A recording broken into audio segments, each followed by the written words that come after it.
Anda sedang mendengarkan Live Restoration Podcast dari Agus Kanalendra, episode kedua. Selamat datang di Live Restoration Podcast, inspirasi restorasi kehidupan dan transformasi diri untuk membantu mendesain kehidupan terbaik yang layak Anda dapatkan sesuai jati diri otentik Anda. Live Restoration Podcast menghadirkan berbagai inspirasi restorasi kehidupan dan transformasi diri yang juga diadaptasi dari kisah nyata para individu yang menjalani program terapi, konseling, dan live restoration coaching bersama Coach Agus Kanalendra. Halo para pendengar sekalian dimanapun Anda berada, semoga Anda sekalian selalu dalam kondisi sehat, berlimpah, dan bahagia. Kembali berjumpa bersama saya, Agus Kanalendra, di Live Restoration Podcast. Dan kali ini kita berjumpa di episode kedua bulan Januari 2021. Masih seputar tema awal tahun. Rasa-rasanya tema mendesain dan mewujudkan target resolusi masih layak menjadi tema utama yang kita angkat. Seperti yang saya bahas di podcast sebelumnya, awal tahun seringkali menjadi momentum bagi banyak orang dalam mendesain target resolusi yang ingin mereka wujudkan di tahun tersebut. Target resolusi ini bisa macam-macam jenisnya. Ada target resolusi yang berhubungan dengan pencapaian atau pembaharuan. Yang ini jenisnya biasanya berhubungan dengan segala hal yang ingin kita capai atau miliki. Misalnya, ingin memiliki rumah baru, kendaraan baru, mencapai posisi karir baru yang lebih tinggi, atau bahkan yang berhubungan dengan pelaksanaan rencana besar yang menyita atensi tersendiri, seperti renovasi rumah, modifikasi kendaraan, dan bahkan bersekolah lagi ke jenjang yang lebih tinggi misalnya. Ada juga target resolusi yang berhubungan dengan kondisi. Biasanya yang satu ini berhubungan dengan kondisi tubuh, seperti lebih segar, lebih bugar, lebih langsing, lebih berotot, dan lain sebagainya, yang berhubungan dengan kondisi tubuh. Ada lagi target resolusi yang berhubungan dengan pengalaman. Yang satu ini cukup berhubungan dengan target resolusi pembaharuan yang tadi kita ulas. Namun arahnya biasanya lebih ke keinginan untuk mengalami pengalaman baru. Misalnya, liburan ke tempat baru, atau mencoba berbagai hal baru yang sebelumnya tidak pernah dilakukan. Masih ada lagi, yaitu target resolusi kebiasaan. Biasanya hal ini kita targetkan dalam bentuk keinginan untuk mengadaptasi kebiasaan baru yang lebih positif dan produktif. Misalnya, lebih sering berolahraga, bangun lebih pagi, lebih rutin bermeditasi, dan lain sebagainya. Ternyata ada banyak jenis target resolusi ya. Tapi kita bahas sederhananya saja. Apapun jenis target resolusinya yang tadi sudah disebutkan, pada akhirnya target resolusi hanya dibagi menjadi dua, yaitu target resolusi hasil dan target resolusi proses. Apa beda keduanya? Begini, target resolusi hasil adalah berbagai jenis target resolusi yang sifatnya kita dapatkan. Sementara target resolusi proses adalah target resolusi yang sifatnya kita lakukan. Target resolusi hasil biasanya langsung kita rasakan kenikmatannya setelah kita dapatkan atau alami. Sementara target resolusi proses biasanya tidak langsung kita rasakan kenikmatannya dan bahkan seringkali terasa tidak menyenangkan. Namun dengan terus melakukannya, kita bisa sampai ke suatu pencapaian lain yang lebih besar. Mereka yang menetapkan target resolusi lebih sering berolahraga di gym secara serius misalnya. Mereka menetapkan target untuk menjalani sebuah proses yang ketika dijalani tentu rasanya tidak nyaman. Namun ketika mereka konsisten melakukannya, maka setelah beberapa bulan berselang akan ada hasil kenikmatan yang mereka rasakan. Entah itu bentuk tubuh yang lebih bagus, tubuh yang lebih bugar, dan kondisi fisik yang lebih sehat. Jelas ya? Dari pengalaman saya, membicarakan target resolusi hanya akan membicarakan kedua hal itu saja. Sekarang waktunya kita membicarakan kesamaan fenomena yang sudah diulas di podcast sebelumnya, yaitu terlepas dari apapun target resolusi yang ditetapkan, pada akhirnya hanya ada dua jenis hasil akhir, yaitu mereka yang berhasil mewujudkan target resolusinya dan mereka yang pada akhirnya belum atau tidak kunjung berhasil mewujudkan target resolusinya tersebut. Mereka yang berhasil mewujudkan target resolusi tentu tidak kita persoalkan, melainkan kita contoh dan pelajari polanya. Apa strategi sukses yang membuat mereka bisa mewujudkan target resolusinya dengan efektif? Yang belum berhasil atau tidak kunjung berhasil ini yang kita akan bicarakan. Karena selalu ada orang-orang yang justru dari tahun ke tahun hanya bisa menetapkan target resolusi, namun terus mendapati target resolusinya berakhir dengan kegagalan. Di akhir tahun, mereka akan melihat ulang daftar target resolusinya dan terheran-heran. Mengapa lagi-lagi target resolusi itu tidak tercapai? Atau bahkan ada yang lebih parah lagi. Jangankan menunggu akhir tahun. Baru di pertengahan tahun saja, ada orang-orang yang sudah mendapati bahwa dirinya sudah sangat jauh dari target resolusi yang ditetapkannya, lalu memutuskan untuk berhenti dan menyerah. Di podcast sebelumnya, kita sudah membahas bahwa salah satu faktor yang membocori kualitas pencapaian resolusi ini adalah program pikiran yang ada dalam diri kita sendiri, di mana kita mengilustrasikan program pikiran ini sebagai sebuah kapal layar besar dengan kapten kapal sebagai pikiran sadar, dan awak kapal di ruang mesin dan yang mengendalikan arah layar sebagai pikiran bawah sadar yang sedang melalui perjalanannya di lautan lepas. Sudah menyimak podcast itu? Jika belum, saya akan sangat menyarankan Anda untuk mendengarkan podcast tersebut lebih dahulu agar bisa mengikuti podcast ini dengan lebih baik. Kembali ke ilustrasi kapal layar besar dengan kapten dan awak kapalnya tadi. Mereka yang berhasil mewujudkan target resolusinya kita ibaratkan sebagai kapten dan awak kapal yang bekerja kompak menjalankan kapal sampai kapal tersebut mencapai tujuannya. Terjadi keselarasan antara keinginan dan target yang ada di pikiran sadar dengan program yang ada di pikiran bawah sadar. Sementara, mereka yang tidak kunjung berhasil mewujudkan target resolusinya kita ibaratkan sebagai kapten dan awak kapal yang tidak menjalankan kapal dengan kompak. Keinginan kapten atau pikiran sadar tidak selaras dengan agenda atau program yang digerakkan oleh awak kapal di ruang mesin dan mengendalikan arah layar atau pikiran bawah sadar. Terjadilah konflik, berupa sabotase internal yang membuat diri kita bukannya bergerak mendekati target resolusi yang kita harapkan, melainkan justru menjauh. Sampai sejauh ini, seharusnya sudah cukup jelas bagi kita untuk memahami pentingnya menyelaraskan program pikiran di pikiran sadar dan di pikiran bawah sadar.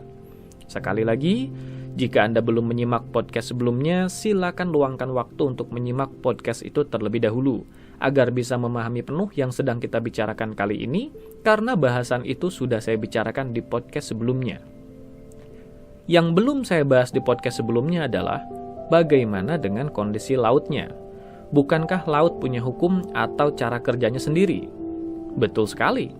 Maka itu meski kita sudah memahami cara kerja kapal dengan baik, tetap saja kita perlu memahami cara kerja dari lautan kehidupan ini, agar kapal yang kita kemudikan di laut itu bisa melaju dengan efektif.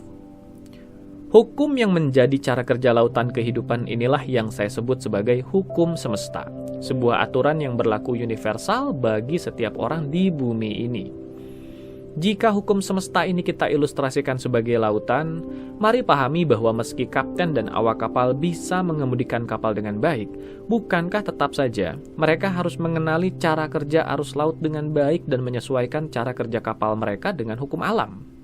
Dengan kata lain, seorang pelaut haruslah memahami hukum alam. Kegagalan dalam menyesuaikan diri dengan hukum alam inilah yang berpotensi menghambat dan bahkan merusak perjalanan sang kapal. Begitu juga dengan pencapaian target resolusi.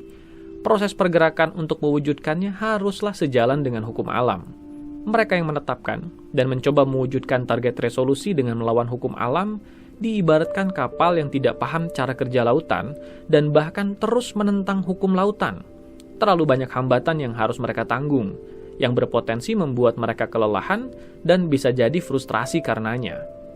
Ngomong-ngomong, yang kita bahas di podcast sebelumnya tentang penyelarasan cara kerja pikiran sadar dan pikiran bawah sadar, sebetulnya adalah persiapan sebelum kita menghubungkannya dengan bahasan akan hukum semesta yang kita bahas di podcast kali ini. Mari kita mulai saja. Pertama-tama, mari kita mulai dengan mengulas konsep dari hukum semesta ini. Sebelum Anda berpikir yang tidak-tidak, istilah hukum semesta ini hanyalah istilah atau ilustrasi yang saya pribadi gunakan untuk menggambarkan sebuah keterhubungan antara proses dan hasil. Istilah ini bukan menggambarkan suatu makna spiritual dari keyakinan tertentu. Dalam praktek coaching, konseling, dan terapi profesional yang saya jalankan, saya melayani klien dari berbagai latar belakang budaya dan keyakinan. Untuk menggambarkan ilustrasi dari proses dan hasil, saya perlu menggunakan satu ilustrasi yang bersifat universal dan bisa diterima semua klien. Terlepas dari apapun latar belakang keyakinan yang mereka anut, maka lahirlah ilustrasi hukum semesta ini. Begini, membicarakan hukum semesta, maka kita membicarakan sebuah ketentuan yang berlaku universal. Artinya, ia berlaku pada siapapun yang hidup di alam semesta ini.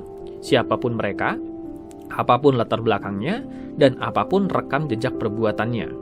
Dalam hal ini, saya secara khusus menekankannya pada kita selaku manusia yang hidup di bumi ini. Apa contoh dari hukum semesta ini? Tidak perlu terlalu jauh-jauh mencarinya. Ia ada dan kita alami saat ini, yaitu hukum gravitasi. Seberapa universal hukum yang satu ini? Sangat jelas rasanya. Setiap orang yang hidup di bumi ini tentu hidup dengan mengikuti hukum yang satu ini. Hukum ini berlaku dan mengikat setiap individu di bawah cara kerjanya. Jika Anda melompat dari tempat tinggi, kemana Anda akan jatuh? Yes, tentu ke bawah. Bukankah hal ini bersifat universal? Siapapun Anda, dari manapun Anda, apapun keyakinan Anda, apapun rekam jejak perbuatan Anda, ketika Anda melompat dari tempat tinggi, maka Anda akan jatuh ke bawah. Terlepas dari apa yang terjadi pada Anda setelah jatuh, itu lain soal. Entah itu luka ringan, luka berat, atau bahkan mati, itu lain soal. Yang kita bicarakan adalah bahwa hukum gravitasi ini berlaku universal dengan daya kekuatannya yang mengatur agar setiap benda jatuh ke bawah. Anda orang baik, melompat dari tempat tinggi. Kemana Anda jatuh? Tentu ke bawah. Anda orang jahat, melompat dari tempat tinggi. Kemana Anda akan jatuh? Tentu sama saja, yaitu ke bawah. Sedemikian universalnya hukum ini, terlepas dari Anda perempuan, Anda laki-laki, Anda bertubuh besar, Anda bertubuh kecil, Anda sering melakukan kebaikan atau sering melakukan keburukan, ketika melompat dari tempat tinggi, tetap saja Anda akan jatuh ke bawah. Itulah yang saya maksudkan sebagai hukum semesta. Sebagai manusia, kita hanyalah bagian kecil dari semesta ini. Kita tidak bisa melawan hukum semesta ini, melainkan menyesuaikan diri dengan cara kerjanya. Bahkan pesawat yang kita kenal bisa terbang tinggi pun bukanlah melawan hukum gravitasi ini, melainkan memahami dan menyelaraskan cara kerjanya. Bahasan hukum semesta ini bukan dibuat untuk seolah menghilangkan peran Tuhan dalam segala kejadian di dunia ini, melainkan kebalikannya, yaitu untuk semakin memperkuat keimanan kita bahwa segala sesuatu yang terjadi di dunia ini selalu berjalan atas ketentuannya. Mari sadari bahwa dari sekian banyak makhluk hidup yang Tuhan ciptakan, hanya manusia yang dipercaya menjadi pemimpin di muka bumi ini. Sungguh sebuah kehormatan yang besar dan wajib kita syukuri. Namun perlu juga kita sadari, seiring dengan kuasa yang besar, juga tersimpan tanggung jawab yang besar. Mari bayangkan bahwa Anda adalah seorang pemilik perusahaan. Anda mengangkat seorang pemimpin untuk mengelola perusahaan Anda. Jika Anda terus-menerus mencampuri segala urusan kepemimpinannya, tanpa memberinya kesempatan untuk mandiri, bukankah sama saja Anda tidak mempercayainya? Lalu bagaimana solusinya? Satu hal yang bisa dilakukan adalah berikan aturan main baginya untuk menjalankan kepemimpinannya dengan konsekuensi yang jelas. Konsekuensi atas apa yang akan terjadi jika ia mentaati hukum tersebut dan apa akibatnya jika ia melanggarnya. Sekali lagi, hukum semesta yang dimaksudkan dalam podcast ini bukanlah meniadakan peran Tuhan, melainkan sebagai bukti nyata kasih sayangnya menjadikan manusia pemimpin di muka bumi ini dengan segala hukum yang sudah diciptakannya dengan adil. Sudah lebih paham yang saya maksudkan dengan hukum semesta ini? Sekali lagi, ia merupakan sebuah ketentuan universal yang berlaku bagi setiap orang sebagai tanda keadilan Tuhan yang Maha Kuasa. Nah, proses pencapaian target resolusi pun tidak bisa lepas dari mekanisme hukum semesta ini. Mereka yang berhasil mewujudkan target resolusinya adalah mereka yang mampu menyelaraskan cara kerja kapalnya dalam mengarungi lautan kehidupan. Atau dengan kata lain, menyelaraskan program pikirannya mengikuti kaidah hukum semesta ini. Sementara mereka yang tak kunjung berhasil mewujudkan target resolusinya adalah mereka yang menjalankan cara kerja kapalnya dengan tidak selaras dengan cara kerja arus laut, atau tidak mengoperasikan program pikiran yang sejalan dengan hukum semesta, melainkan berlawanan atau belum sepenuhnya sejalan dengannya. Jadi, apa saja hukum semesta yang berhubungan dengan pencapaian target resolusi ini. Terdapat 3 hukum semesta yang menaungi cara kerja pencapaian target resolusi yang kita desain. Pertama, yaitu hukum vibrasi atau hukum getaran. Kedua, yaitu hukum atraksi atau hukum ketertarikan. Dan yang ketiga yaitu hukum konversi atau hukum pertukaran. Bahasan yang sudah kita ulas di podcast kemarin akan sangat berhubungan dengan cara kerja dari ketiga hukum ini. Dari ketiga hukum yang ada ini, saya yakin Anda sudah cukup familiar dengan konsep hukum atraksi atau dalam bahasa Inggris kita lebih sering menyebutnya sebagai Law of Attraction. Betul? Sejak populernya buku The Secret, pada periode tahun 2000-an, konsep dari Law of Attraction semakin populer, di mana konsep ini meyakini bahwa kita adalah yang kita pikirkan, dan kita menarik atau menghadirkan dalam hidup kita yang kita fokus pikirkan. Konsep Law of Attraction sendiri sempat menjadi kontroversi, karena konsep ini seolah mengesampingkan keberadaan Tuhan Sang Maha Pencipta, di mana cukup dengan memfokuskan atensi pada hal yang kita inginkan, maka hal itu akan terhadirkan dalam hidup kita. Sampai-sampai ada yang mencap bahwa Law of Attraction itu sesat dan menyesatkan. Apakah benar demikian? Saya tidak bermaksud mempengaruhi Anda untuk meyakini Law of Attraction itu nyata atau tidak. Yang saya ingin sampaikan di sini adalah sebuah pemaparan yang hendaknya kita pahami agar bisa dengan lebih bijak memahami konsep yang disebut Law of Attraction ini. Ya, bagi saya, Law of Attraction adalah sebuah konsep, atau tepatnya, konsep yang digunakan untuk lagi-lagi menggambarkan keterhubungan dari proses dan hasil. Sebagai konsep, kita bukan akan memperdebatkan konsep ini benar atau salah, melainkan memahami dasar pemikirannya. Saya sengaja mengangkat bahasan Law of Attraction ini dulu di awal, agar lebih mudah bagi kita untuk memahami kedua hukum lainnya nanti. Karena memang, kedua hukum itu akan menjadi fondasi dari bahasan Law of Attraction di podcast kita kali ini. Landasan pemikiran Law of Attraction sebenarnya didasari sebuah pemikiran like attracts like, yang kurang lebih bisa diartikan, yang sejenis akan menarik yang sejenis. Maksud dari pemikiran ini yaitu bahwa sebuah energi akan beresonansi dengan energi lain yang sejenis frekuensinya dan saling tarik-menarik. Energi apa yang dimaksud? Sederhananya begini, disadari atau tidak, alam semesta ini adalah kumpulan energi. Segala sesuatu yang ada di alam ini, benda apapun itu, jika dipecah strukturnya maka akan sampai ke sesuatu yang kita kenal sebagai atom. Namun tidak hanya sampai di situ, para ahli menemukan bahwa atom pun masih memiliki struktur yang lebih kecil di dalamnya, yang berisikan kumpulan energi yang berputar dan bergetar, di mana kesemua hal ini masing-masing memancarkan karakter energi yang berbeda. Keberadaan setiap objek dengan struktur energi spesifik yang bergetar, yang membentuk keberadaan dirinya inilah yang juga menjadi bagian dari hukum pertama, yaitu hukum vibrasi atau hukum getaran. Begitu juga manusia. Di balik wujud fisik kita yang nampak padat, sebenarnya kita terdiri dari sekumpulan energi yang bergetar memadat dan membentuk keberadaan diri kita seperti saat ini. Namun, dengan adanya jiwa berkesadaran di dalamnya, yang menjadikan kita memiliki kehendak dan kemampuan untuk memilih dan memutuskan. Segala sesuatu yang kita temukan di alam ini adalah kumpulan energi yang bergetar, memadat, dan membentuk perwujudan fisik. Bahkan, termasuk makhluk hidup seperti binatang dan tumbuhan, semua terdiri dari susunan energi, dan kelak memiliki karakter getaran energinya masing-masing. Ada satu aktivitas yang ketika dilakukan mempengaruhi karakter getaran dan kekuatan dari medan energi ini, yaitu berpikir. Ketika makhluk hidup berpikir atau merasakan perasaan tertentu, maka terjadilah perubahan medan energi dalam dirinya. Hal ini dialami oleh semua makhluk hidup, seperti binatang, hewan, dan bahkan manusia. Dalam hukum vibrasi atau hukum getaran, secara universal kita bisa mendapati bahwa setiap aktivitas berpikir yang kita lakukan akan memicu munculnya getaran dengan karakter energi spesifik. Bagaimana mungkin hal ini berlaku secara universal? Sederhananya begini, pernahkah Anda bertemu dengan seseorang yang entah kenapa ketika berdekatan dengannya, Anda merasa nyaman atau sebaliknya merasa tidak nyaman. Padahal tidak ada interaksi antara Anda dengannya, tapi perasaan itu muncul begitu saja. Hal ini menjadi contoh dari fenomena pertemuan antar vibrasi. Getaran energi hasil pemikiran kita beresonansi dengan getaran energi hasil pemikiran orang lain dan menimbulkan dampak tertentu bagi diri kita. Binatang termasuk makhluk yang peka pada getaran energi ini.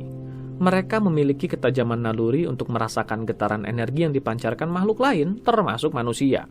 Mereka bisa merasakan jika ada orang yang berniat buruk dan bisa merespon dengan mengerahkan segala kemampuan bertahan hidupnya untuk menghindari orang tersebut. Penelitian membuktikan bahwa aktivitas berpikir memicu aktifnya gelombang otak tertentu, di mana gelombang otak ini memiliki getaran frekuensi tersendiri yang bisa diukur. Getaran frekuensi hasil proses berpikir inilah yang dimaksudkan sebagai vibrasi dalam hukum vibrasi atau hukum getaran. Jika kita hubungkan hukum vibrasi ini dengan law of attraction, seperti apa keterhubungannya? Sederhana sekali. Law of attraction menyatakan bahwa sebuah energi akan beresonansi dengan energi lain yang sejenis frekuensinya. Ketika seseorang melakukan aktivitas berpikir dan menghasilkan medan energi spesifik sebagai hasil dari pemikirannya, maka medan energi dari aktivitas berpikir ini akan beresonansi dengan energi lain yang sejenis dan saling tarik-menarik. Segala benda atau objek apapun, entah itu uang, kendaraan, rumah, dan lain sebagainya, pada dasarnya memiliki struktur energi spesifik yang membentuk keberadaannya. Disinilah medan energi hasil pemikiran kita beresonansi dengan struktur energi yang membentuk semua objek tersebut dan saling tarik-menarik. Artinya, ketika seseorang memikirkan sebuah objek secara intens dan meletakkan atensi terbaiknya dalam memikirkan objek tersebut, maka saat itu ia sedang membentuk sebuah medan vibrasi yang kelak terhubung dengan objek yang dipikirkannya. Jika pemusatan energi ini berkualitas dan medan energi yang terbentuk antara keduanya pun bagus, maka terjadilah efek tarik-menarik, di mana kita menarik atau mendatangkan objek tersebut dalam hidup kita. Yang dimaksud menarik atau mendatangkan ini tentu bukan maksudnya menarik secara fisik sampai objek itu melayang secara fisik mendekati kita, melainkan membentuk medan energi spesifik yang beresonansi dengan lingkungan sekitar secara bertahap sampai suatu titik di mana medan energi spesifik ini membentuk pola kejadian yang memungkinkan objek yang kita inginkan itu untuk hadir dalam hidup kita. Jika demikian, bukankah penting sekali untuk kita hanya memikirkan hal-hal yang kita inginkan yang membawa kebaikan bagi hidup kita, agar hal itulah yang kita tarik dalam hidup kita? Jelas. Namun justru inilah yang tidak mudah dilakukan. Dalam podcast kita sebelumnya, kita sudah mengulas bahwa pikiran kita terdiri atas pikiran sadar dan pikiran bawah sadar. Disinilah seringkali yang kita fokus pikirkan secara sadar dan kerahkan untuk pancarkan bisa disabotase oleh pemikiran dari pikiran bawah sadar yang memikirkan hal sebaliknya. Sekali lagi, perbandingan kekuatan pikiran sadar dan pikiran bawah sadar adalah 1:9, di mana porsi kekuatan pikiran sadar adalah 1 dan pikiran bawah sadar adalah 9. Jika kedua pemikiran ini berkonflik, yang mana yang menang? Sudah tentu pikiran bawah sadar, bukan? Jadi, yang mana yang lebih dipancarkan oleh diri kita sebagai hukum vibrasi dan kemudian menarik hal yang sesuai dengan yang dipikirkannya sebagai law of attraction? Yes, pikiran bawah sadar. Inilah yang menjelaskan mengapa di podcast sebelumnya saya sangat menekankan pentingnya komunikasi yang ideal antara pikiran sadar dan pikiran bawah sadar. Karena seberapa keras pun kita mencoba memancarkan hal yang positif yang kita inginkan di pikiran sadar, jika yang dipancarkan oleh pikiran bawah sadar adalah hal berkebalikan, maka itulah yang kita tarik dan hadirkan dalam hidup kita. Mengapa banyak orang yang pencapaian target resolusinya gagal, padahal mereka merasa sudah menerapkan prinsip dari law of attraction, yaitu dengan fokus secara intens pada hal yang mereka inginkan? Sekarang Anda sudah tahu jawabannya, yaitu karena bisa jadi vibrasi dari pemikiran positif yang mereka pancarkan disabotase oleh vibrasi lain dari pikiran bawah sadar yang memiliki agendanya sendiri atas hal yang ia rasa lebih pantas untuk kita dapatkan. Dari pengalaman saya, membantu banyak klien memaksimalkan kualitas pencapaiannya, ketika program yang ada di pikiran bawah sadar ini selaras dengan yang diinginkan oleh pikiran sadar, maka lebih maksimal juga kualitas pencapaian itu bisa ditarik atau dihadirkan dalam hidup seseorang. Hukum vibrasi atau hukum getaran dan hukum atraksi atau hukum ketertarikan adalah hukum semesta yang saling berkaitan erat. Keduanya saling mempengaruhi satu sama lain. Namun yang mana memicu yang lain? Jawabannya jelas sekali, yaitu hukum vibrasi. Hal ini karena hukum atraksi adalah akibat dari hukum vibrasi. Maka, jika ingin memperbaiki kualitas pencapaian target resolusi yang kita harapkan dengan kualitas law of attraction yang bagus, pertama-tama hal ini dimulai dengan memperbaiki kualitas vibrasi yang kita pancarkan. Seperti apa caranya? 4 langkah untuk memperbaiki kualitas vibrasi ini sudah saya bahas di podcast sebelumnya. Silakan Anda mendengarkannya ulang untuk bisa memahaminya dengan lebih penuh. Secara singkatnya, 4 langkah itu terdiri dari: pertama, renungkan apa hal yang kita ingin wujudkan secara spesifik dengan mengikuti kaidah SMART, yaitu specific, measurable, achievable, relevant, dan time-based. Langkah kedua yaitu menghilangkan keraguan. Kita merenungkan, adakah hal negatif atau kemungkinan negatif yang kita tidak sukai dalam pencapaian target tersebut? Lanjut dengan langkah ketiga, yaitu memecah target pencapaian itu menjadi sebuah strategi proses. Dan ditutup dengan langkah terakhir, yaitu dengan sering-sering berkomunikasi dengan pikiran bawah sadar. Tanamkan tujuan itu di dalam pikiran bawah sadar dengan sangat kuat, sehingga ia menjadi agenda prioritas yang turut dijalankan oleh pikiran bawah sadar, sehingga 90% energinya dikerahkan untuk membantu kita mencapai target yang kita inginkan. Ketika kita melakukan keempat hal tersebut, maka kualitas vibrasi yang kita pancarkan pun akan meningkat. Kualitas vibrasi inilah yang sesuai kaidah hukum semesta akan beresonansi dengan energi lain yang sifatnya sejenis, yaitu hal yang kita tuju. Seiring berjalannya waktu, terjadilah proses tarik-menarik sampai target resolusi itu berhasil kita wujudkan.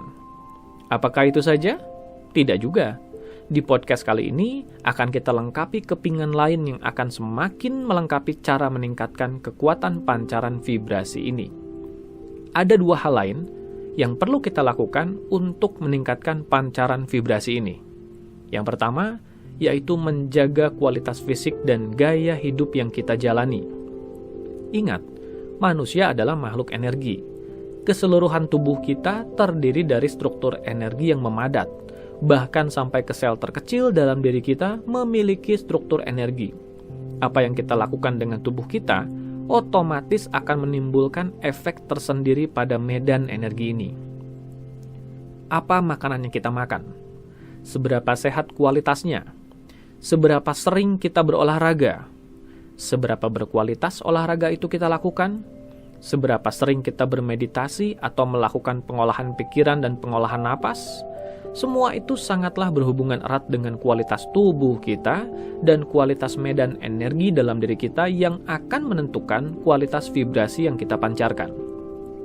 Cara kedua, meningkatkan pancaran vibrasi ini, yaitu dengan melepaskan luka batin dan trauma yang pernah kita alami di masa lalu. Penjelasan yang satu ini cukup panjang. Rasanya saya perlu menyiapkan podcast khusus tentang luka batin dan hubungannya dengan kualitas hidup ini. Tapi itu nantilah ya. Sekarang kita bahas dulu secara praktis apa hubungannya melepaskan luka batin dan trauma dengan kualitas vibrasi yang kita pancarkan. Dalam kasus luka batin atau trauma, terciptalah apa yang kita kenal sebagai emosi negatif.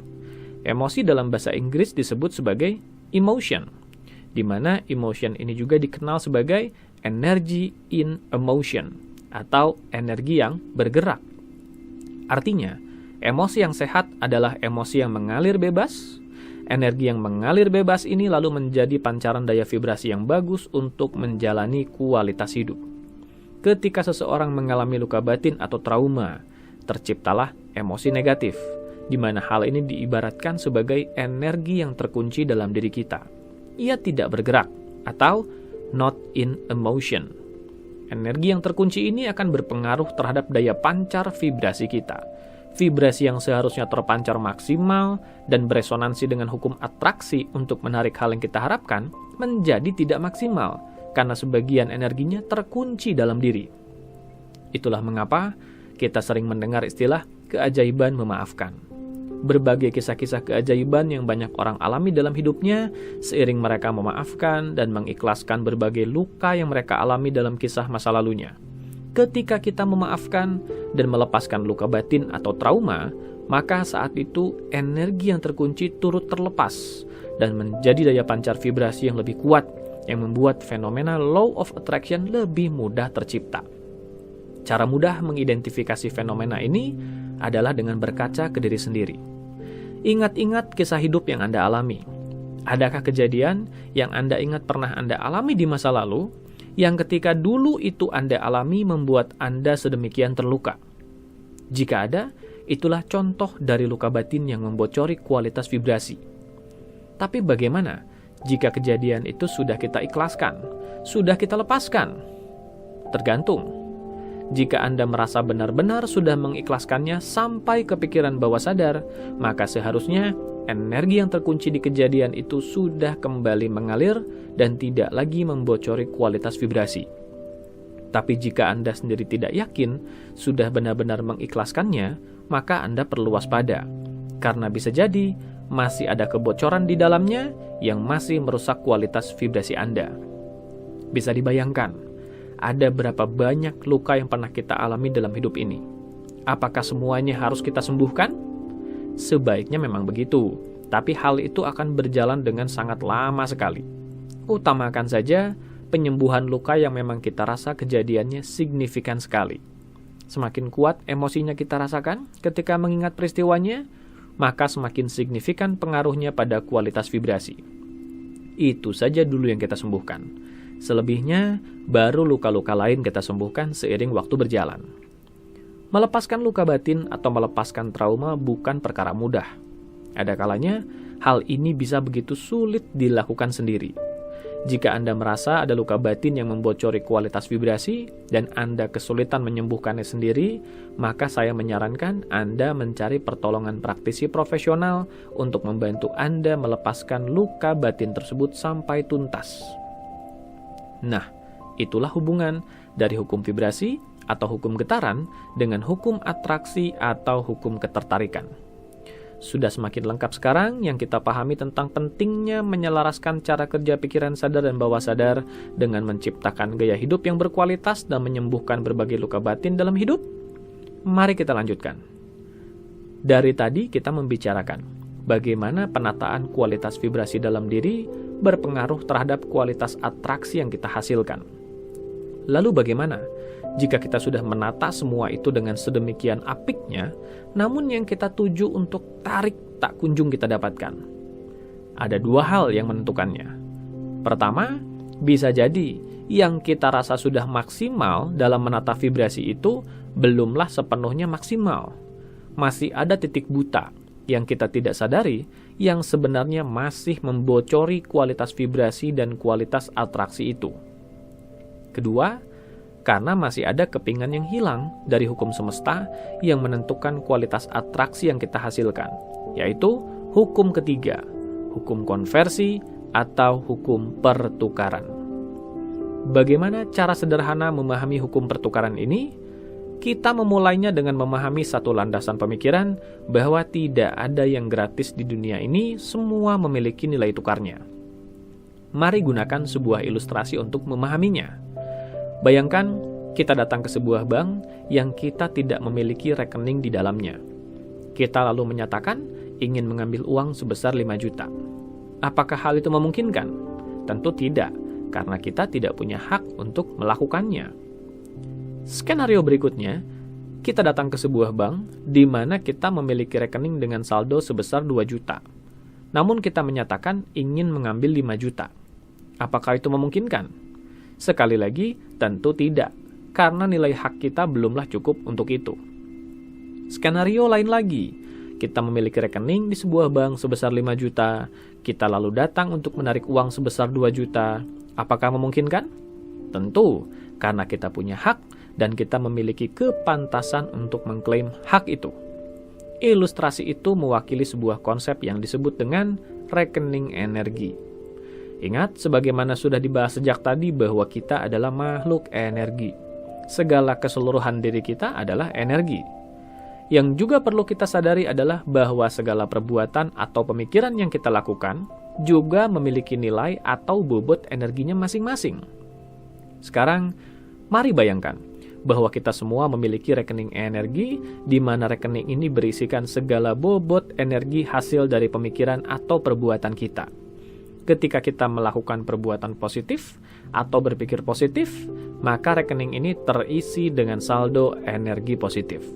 Sementara, ketika kita melakukan keburukan atau berpikir negatif, maka rekening ini terisi dengan energi negatif. Hukum kekekalan energi berbunyi bahwa energi tidak bisa diciptakan dan tidak bisa dimusnahkan. Ia hanya bisa berubah dari satu bentuk ke bentuk lainnya. Demikian juga saldo energi dalam rekening energi kita. Ia akan berubah dari satu bentuk ke bentuk lainnya. Saldo energi positif akan berubah bentuk menjadi segala kebaikan dalam hidup, seperti keinginan yang tercapai atau pertolongan ketika ada musibah. Sementara saldo energi negatif akan berubah menjadi berbagai jenis keburukan. Kita biasa menyebutnya sebagai kesialan atau musibah. Apa yang kita lakukan, itulah yang kita dapatkan. Konsep ini boleh disebut dengan nama apapun. Bisa disebut sebab akibat, bisa juga disebut tabur tuai, bisa juga karma. Apapun namanya, intinya apa yang kita dapatkan adalah hasil dari yang kita lakukan. Ketika kita melakukan segala kebaikan dengan ikhlas, tanpa terlontar keluhan, maka saat itu rekening energi ini sedang terisi dengan energi positif. Tabungan energi positif inilah yang siap dicairkan dalam berbagai bentuk. Apakah itu keinginan yang terkabul, atau pertolongan di kala musibah, atau dimudahkan dan dicukupkan dalam berbagai keperluan. Dengan kata lain, salah satu kepingan yang hilang dalam law of attraction yang perlu kita ingat dan kita kembalikan agar menjadikannya optimal adalah selain fokus berpikir pada yang kita harapkan, kita juga perlu menjaga sikap dan perilaku kita dalam menjalani kehidupan. Bukan hanya mementingkan diri sendiri, namun tetap menebar kebaikan bagi sesama, agar ia menjadi saldo energi positif dalam rekening energi kita. Saldo energi positif dalam rekening energi inilah yang kita gunakan untuk membeli atau menukar keinginan yang kita harapkan. Artinya, jika kita merasa kualitas vibrasi kita sudah sedemikian baiknya, namun atraksi yang kita harapkan tak kunjung terwujud, maka bisa jadi ada faktor yang hilang, yaitu nilai energi yang kita miliki belum memadai untuk membeli pertukaran atas hal tersebut. Beberapa orang bertanya-tanya, mereka merasa sudah melakukan segala kebaikan, namun tak kunjung mendapatkan kebaikan yang mereka harapkan. Bagaimana ini bisa terjadi? Saya sendiri tidak bisa menjawabnya begitu saja, karena ada banyak faktor yang membentuk fenomena atraksi ini. Namun pertanyaan yang saya berikan selalu sama. Sudahkah kebaikan yang diharapkan itu didesain spesifik dengan 4 langkah yang kita ulas di podcast ini? Adakah keluhan yang tanpa disadari membocori kualitas vibrasi? Adakah luka lama yang belum tersembuhkan? Semua ini saja sudah akan membocori kualitas vibrasi yang berdampak pada menurunnya kualitas atraksi. Katakanlah, semua hal penentu kualitas vibrasi sudah terjaga dengan baik, dan rekening energi ini pun sudah terisi baik dengan energi positif, namun atraksi yang diharapkan tidak kunjung terwujud. Ada kemungkinan apa lagi? Saya biasa menyampaikannya dalam 3 bentuk. Bisa jadi, saldo energi positif itu masih tergerus karena banyaknya keburukan yang kita buat di masa lalu, seperti membayar hutang masa lalu. Bisa jadi juga saldo energi positif itu selama ini sudah cair dalam berbagai bentuk tanpa kita ketahui kita sebetulnya sedang dihindarkan dari musibah yang lebih besar yang kita tidak sadari. Atau bisa jadi juga, yang terakhir, saldo energi positif ini sedang ditabung untuk dicairkan nanti di masa depan, entah untuk kita ataupun untuk anak cucu kita. Sekarang, tanya diri kita, seperti apa kualitas saldo energi positif dari rekening energi kita ini? Sudahkah kita rutin mengisinya dengan perbuatan baik, pemikiran baik, atau keikhlasan? Ataukah masih ada kebocoran di dalamnya karena adanya pemikiran negatif yang spontan muncul, atau karena masih ada keluhan yang tanpa disadari terlontar yang membuat saldonya berkurang, ataukah jangan-jangan banyak keburukan yang kita buat di masa lalu yang membuat segala kebaikan kita saat ini masih harus menjadi penebus segala hutang energi tersebut. Mari kita gabungkan semua pemahaman atas hukum semesta ini dan hubungannya dengan pencapaian target resolusi. Bagaimana mewujudkan target dengan strategi yang sejalan dengan hukum semesta. Tetap menggunakan ilustrasi sebelumnya, bayangkan diri kita adalah sebuah kapal layar besar yang mengarungi perjalanan di lautan kehidupan. Hal pertama yang perlu kita lakukan adalah memastikan cara kerja kapal ini selaras. Agenda kapten kapal dan awak kapal haruslah sejalan. Ini yang sudah kita ulas di podcast sebelumnya dan sudah kita ulas lagi tadi. Inti dari penataan cara kerja kapal ini berpusat pada pembenahan cara berpikir dalam mendesain target resolusi dengan kaidah yang sesuai dengan cara kerja pikiran sadar dan pikiran bawah sadar. Berikutnya, kapal ini juga harus melalui perjalanannya sejalan dengan cara kerja lautan atau hukum alam. Dalam bahasan kita tadi, kita mengulasnya sebagai hukum semesta. Sebagai manusia, kita adalah bagian kecil dari alam. Maka kita perlu memastikan strategi yang kita lakukan sejalan dengan cara alam bekerja, yaitu mengikuti kaidah hukum vibrasi atau getaran, hukum atraksi atau pertukaran, dan hukum konversi atau pertukaran. Strategi pertama yaitu 4 langkah mendesain target resolusi yang sudah kita ulas di podcast sebelumnya. Itu adalah bagian dari strategi mewujudkan resolusi yang berpusat pada hukum vibrasi. Semakin 4 langkah ini dilakukan dengan baik, maka maksimal juga kualitas vibrasi yang dihasilkannya. Berikutnya, pastikan kita juga menjaga dan meningkatkan kualitas vibrasi ini dengan menjaga kualitas hidup yang sehat dan melepaskan berbagai luka batin di masa lalu kita. Law of Attraction adalah hasil akhir, maka kita bukan fokus ke sana, melainkan fokus membahas hukum yang mendukung perwujudannya, seperti yang sudah kita lakukan dengan hukum vibrasi tadi. Strategi penentu berikutnya yaitu pastikan kita juga mengisi rekening energi kita dengan energi positif, yang bisa membantu kita menciptakan fenomena atraksi dengan lebih maksimal. Berpikirlah yang baik, lakukan amal kebaikan bagi sesama, tidak perlu fokus pada law of attraction, karena ia akan terjadi dengan sendirinya ketika kita menjalankan hukum vibrasi dan hukum konversi dengan baik. Itulah sedikit bahasan tentang strategi mewujudkan target resolusi yang sejalan dengan hukum semesta. Sudah siap mempraktekannya? Dapatkan lebih banyak inspirasi restorasi kehidupan dan transformasi diri dengan ikuti Instagram @alkuska dan YouTube channel Alkuska Nalendra. Kunjungi juga website www.alkuska.com untuk temukan lebih banyak informasi menarik lainnya, termasuk untuk memesan layanan profesional bersama Coach Alkuska Nalendra untuk membantu mendesain kehidupan terbaik yang layak Anda dapatkan sesuai jati diri otentik Anda.